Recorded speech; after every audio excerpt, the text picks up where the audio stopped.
who want to change their friends' and loved ones' racist perceptions. A social experiment was set up to expose how deep these judgments went. Check out what the group had to say about family and race. Next, we show two similar video scenarios.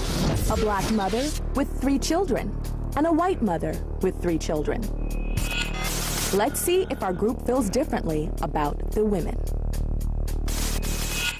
When I see a white woman with kids, I think that she probably does have a good husband that helps support the kids. She probably went to college, and she has a stable family to help take care of her kids. I think they're well taken care of. They're going to be put through college. They're going to have money. They're going to have a bank account ready for them just in case something happens to them. The dad's probably got some type of manager position making the money.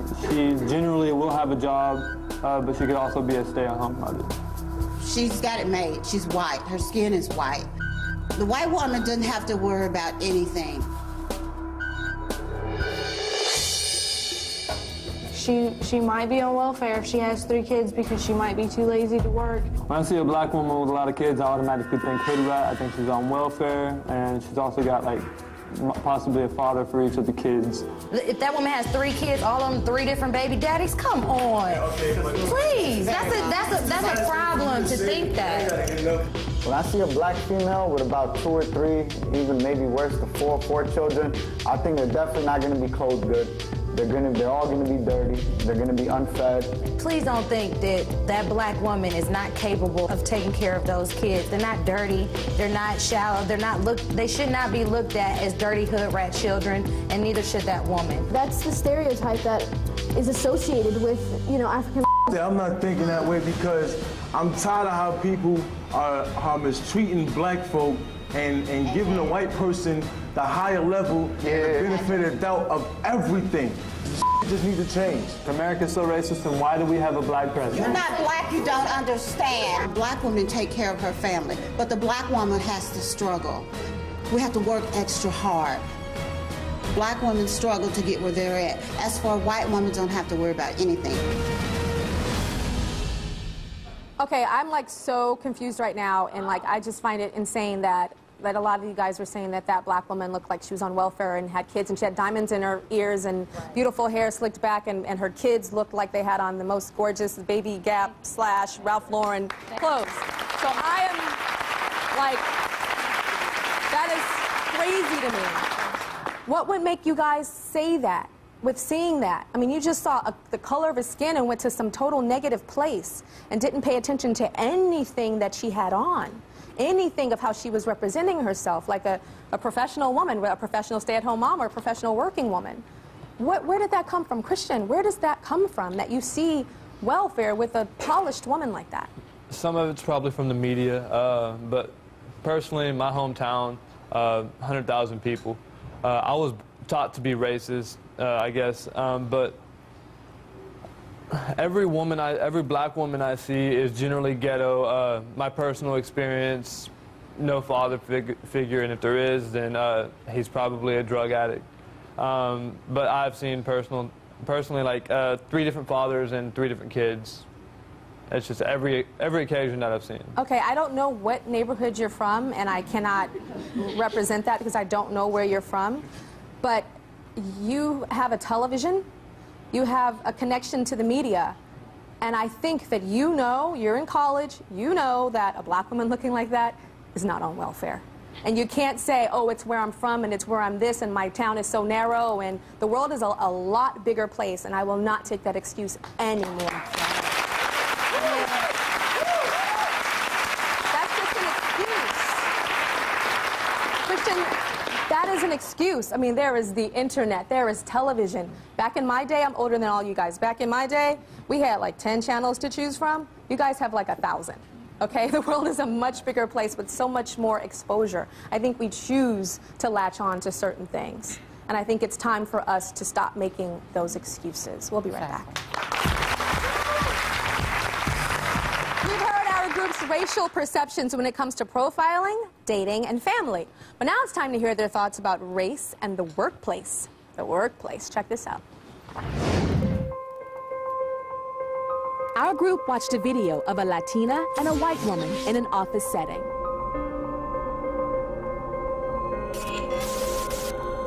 Let's see what they thought. Honest impressions. Who's the boss? I think the white woman was the boss. Why is the white woman the boss as opposed to the Latina? How she was acting towards the Latina, acting like she was higher or more important than her. I think the white woman's probably the boss because she's white. Do you think one is more educated than the other, Latina versus the white woman? Well, I don't really see a lot of Latinas that really do good in school and then go on to college to get good careers. What about their home life? The ones that I went to school with, they weren't very hygienic. Like, What do you mean by that? Like they weren't very clean. Like is that your experience with people in your school? Tell me about that. Stinking real bad. Like, and I know that's mean to say, but they would. Me as a person, I don't understand the difference between Latinos. So I'm not trying to offend anyone by putting a label on this whole group as Mexican. It's just, that's again what I was taught. There's Spanish people from the Caribbean, there's Spanish people from Spain, which is Europe, there's Spanish people from South America. There are Hispanics in your community which you do contact with, right? Yes, my best friend's Mexican. So it'd be knowledge for you to know. He calls himself white though, so I don't know if that makes any difference. Have you been called various names, slang words? What have you been called? I've been called Spigger because I'm Afro-Dominican. I've been called Spick.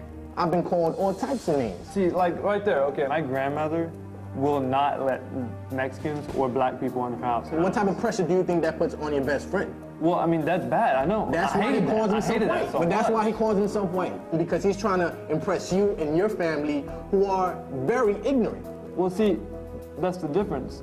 Their mother is raising their kids. She knows Spanish. She does not teach them that, all right? They do not know Spanish at all. That is one thing that I really don't like about Hispanic people. They don't try to bother to learn English, and they come to this country. Whoa. There's more that do that don't. You just don't see it because you're ignorant and you think that way. So it got very heated between Carlos. Stand up, Carlos. Tell me, what was the thing that most upset you about this exchange? The thing that upset me the most was the fact that, you know, people in America only think about Spanish people being Mexican or Puerto Rican.